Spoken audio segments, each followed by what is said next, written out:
días, hace frío.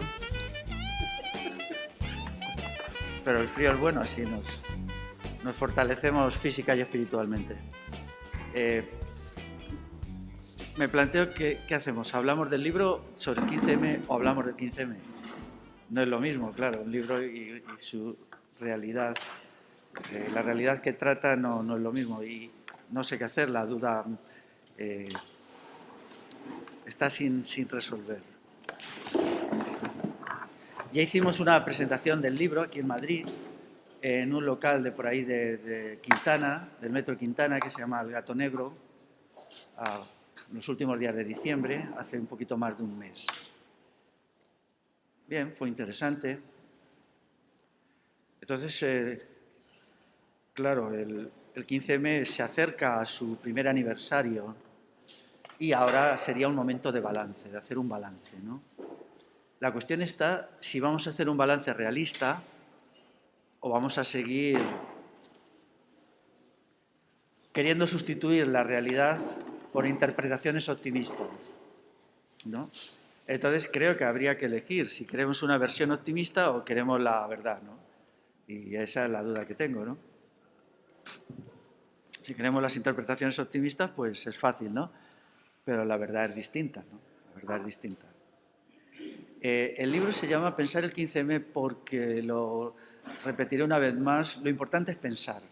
No solamente pensar el 15M, sino pensar en una sociedad que se está desintegrando. El 15M es un síntoma de esa desintegración, o mejor, un intento de remediarlo, ¿no? Un síntoma en el buen sentido de la palabra. Pero, claro, la situación ahora, lo que podía estar bien los primeros meses, hoy ya es insuficiente. Podríamos hacer una interpretación relativamente sistemática de lo que es el 15M ahora. Pues yo creo que no la podríamos hacer. Por lo tanto, lo dejaremos para más adelante y volveremos a decir las cosas de siempre. Bueno, pues nada, pues las decimos. Porque, vamos a ver, nuestra sociedad está en crisis en muchos sentidos. Una de las crisis que yo más lamento es la crisis de la verdad. No somos gente dispuesta a aceptar la verdad. Queremos siempre versiones edulcoradas, narcóticos espirituales, historias consoladoras. No nos atrevemos a enfrentar a la realidad en toda su dureza. Y de esa manera ni aprendemos de los hechos, ni avanzamos suficientemente, ni mejoramos nuestra capacidad de intervención política, social, cultural. Y eso es muy grave, ¿no? Es muy grave.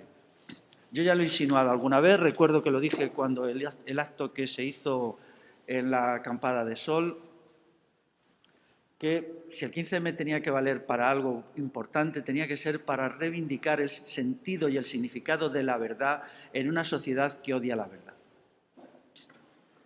Y esa es la cuestión que sigue estando sobre la mesa, ¿no? Y ahora se plantea de otra manera. Porque queremos saber la verdad sobre el 15M o no queremos saberla. La verdad no solamente es algo que se investiga, sino tiene que haber una voluntad de verdad, ¿no? En una sociedad donde básicamente hay una voluntad de autoengaño, ¿no? Ahora mismo nos queremos autoengañar de que la crisis económica se va a superar, de que los problemas no son tan gordos como son, de que las dificultades no llegarán al límite. Y esto no es verdad, ¿no? Entonces vamos a perder 2 o 3 años autoconsolándonos.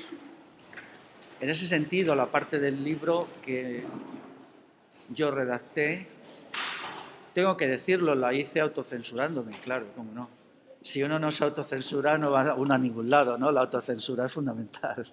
O sea, yo siempre lo hago, ¿no? Y desgraciadamente pues no he encontrado otra manera, ¿no? Entonces me gustaría que llegásemos a un acuerdo alguna vez que dijésemos no nos vamos a autocensurar más, bueno, vamos a decir la verdad.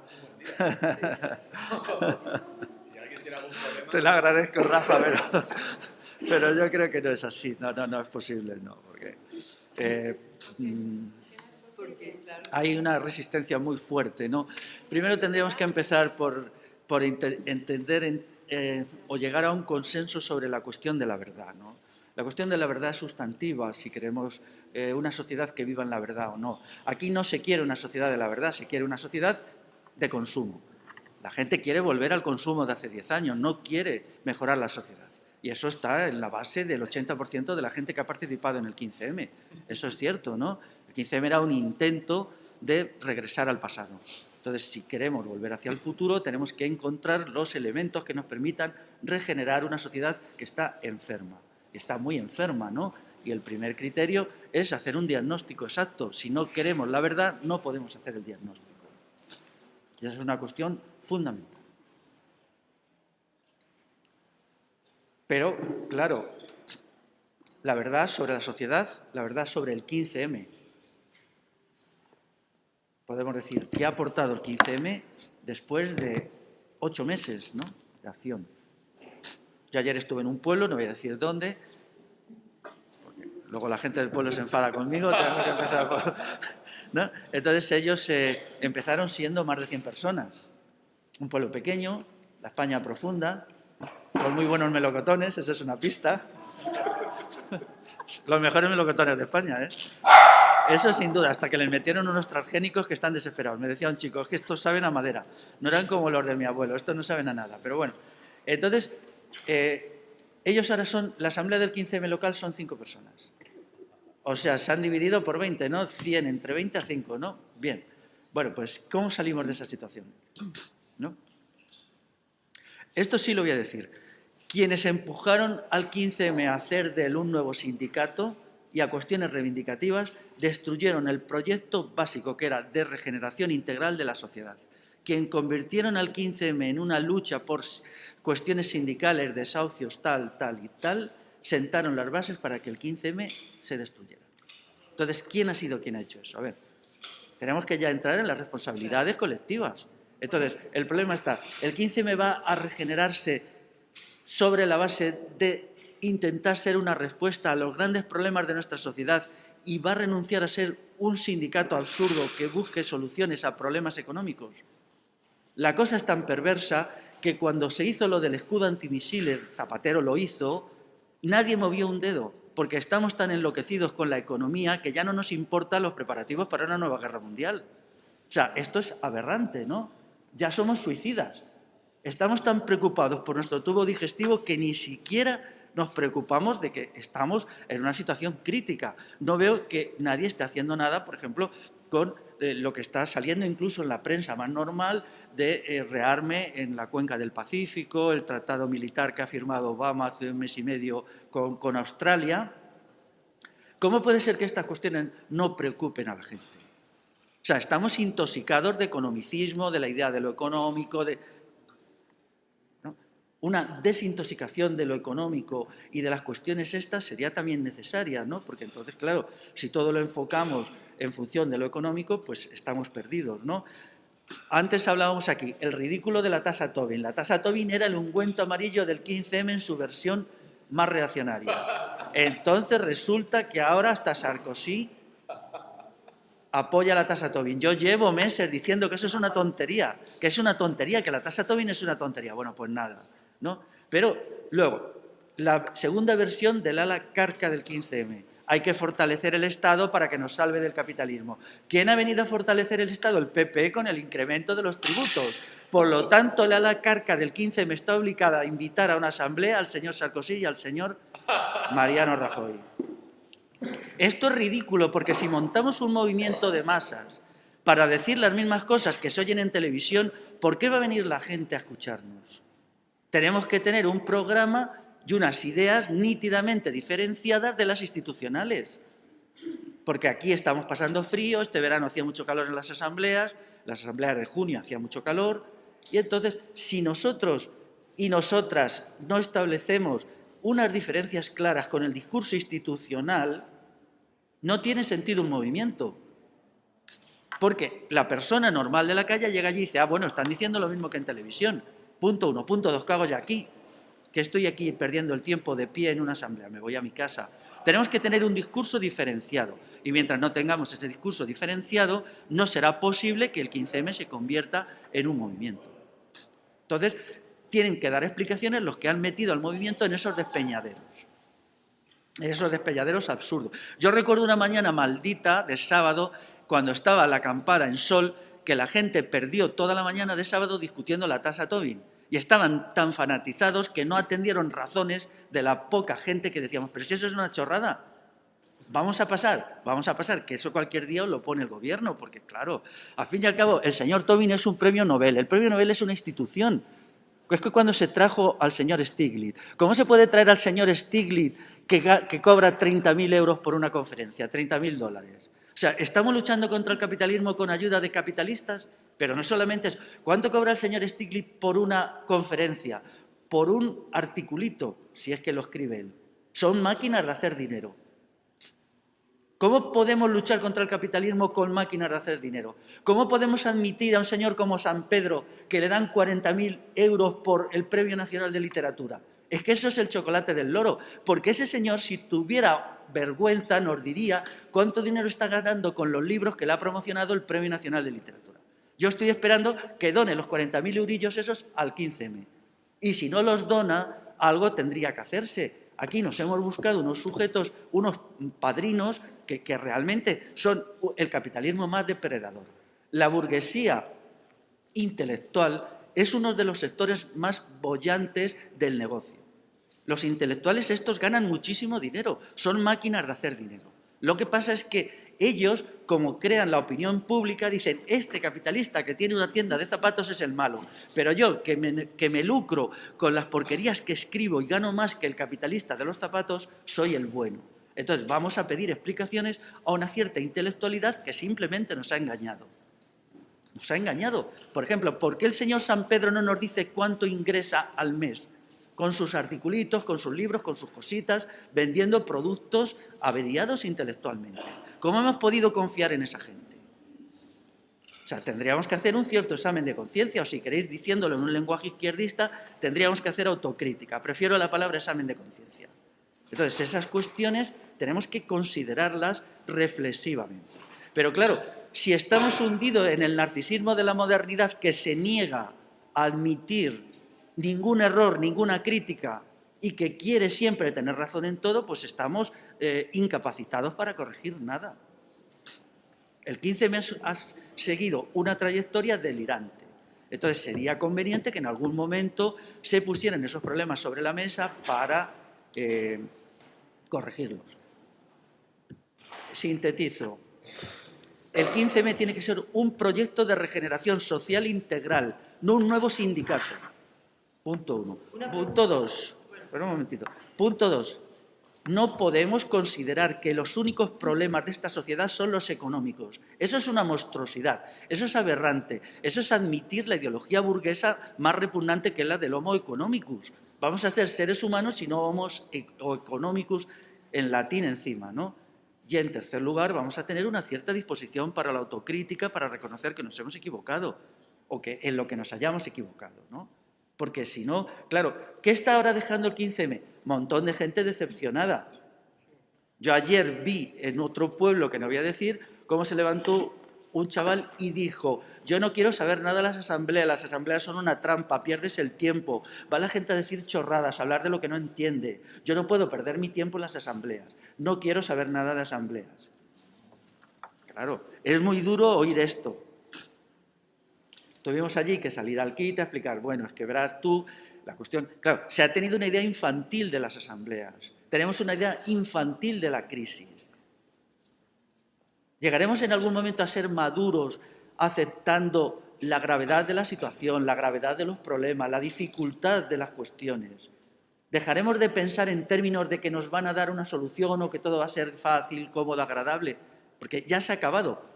La época de lo fácil, cómodo, agradable, lúdico y tal, ya se ha acabado. Entonces, vamos a ver si nos desinfantilizamos. Quizá alguno de vosotros sepáis que yo hice un acto con Serge Latouche. Ahí también me autocensuré. No quise decir lo que pensaba, lo voy a decir ahora. El problema del decrecimiento es que es una concepción infantil del mundo. Quien crea que las 4 cositas del decrecimiento pueden servir para algo útil, tiene un problema mental. O sea, un problema de inmadurez. Entonces, realmente, la cuestión de fondo es si vamos a ser personas adultas o vamos a creernos un cuento para niños por el cual, no haciendo prácticamente nada, lo vamos a lograr todo. Entonces, estas son las precondiciones que nos van a permitir crear un un movimiento o lo que sea que tenga una cierta base objetiva. Porque si no, bueno, pues venga, vayamos inventándonos narcóticos espirituales uno detrás de otro, pero es que ya la cosa no da más de sí. Alguien tiene que explicar por qué con 5,3 millones de parados hay una paz social perfecta. ¿Cómo se explica esto? Expliquémoslo como un hecho sociológico. Hay que explicarlo a partir del estado de demencia en que hemos vivido en los últimos 40 años, desde el final del franquismo. Un estado de demencia promovido por la izquierda es la responsable de todo eso. O sea, ahora mismo, cuando la sociedad se está desmoronando, no hay fuerzas sociales capaces de hacer algo, ¿no? Se inventan cosas dementes apoyando a promotores de torturas, acciones en la calle para magnificar a un señor que ha estado permitiendo la tortura desde hace 20 años. O sea, ya no se puede llegar más bajo. ¿Podemos llegar más bajo todavía? Yo nunca pensé que se podía defender en la calle a alguien que ha amparado y promovido la tortura.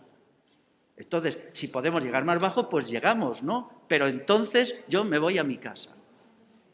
He dicho.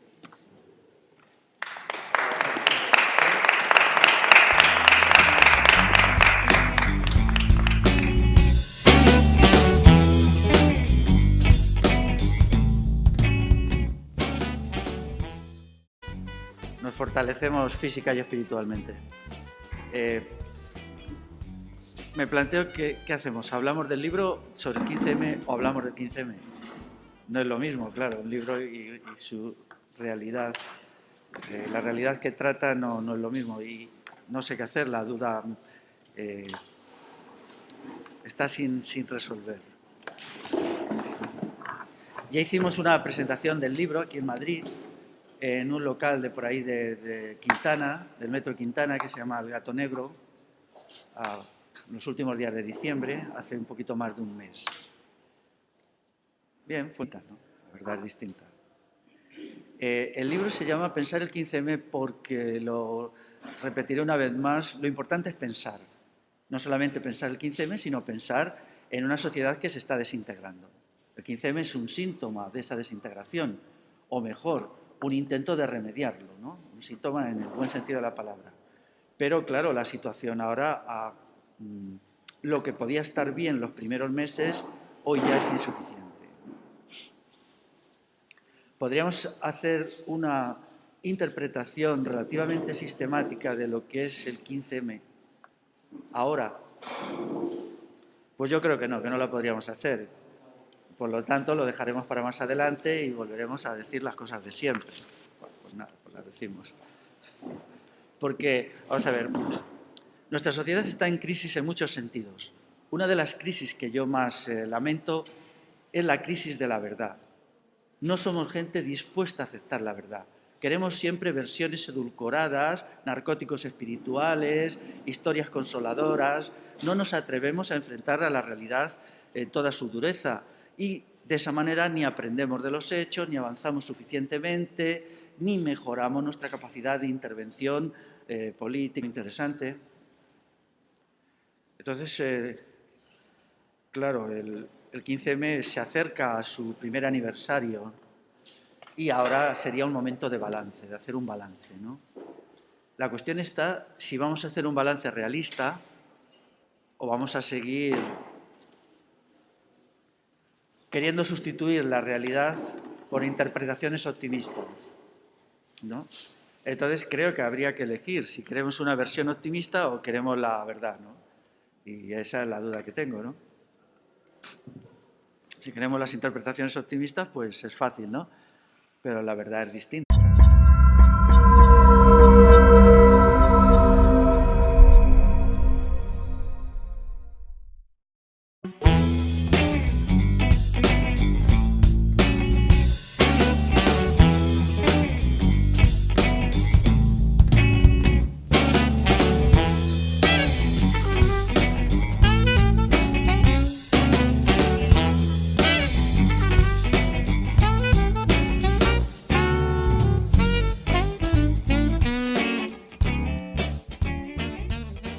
Hace frío.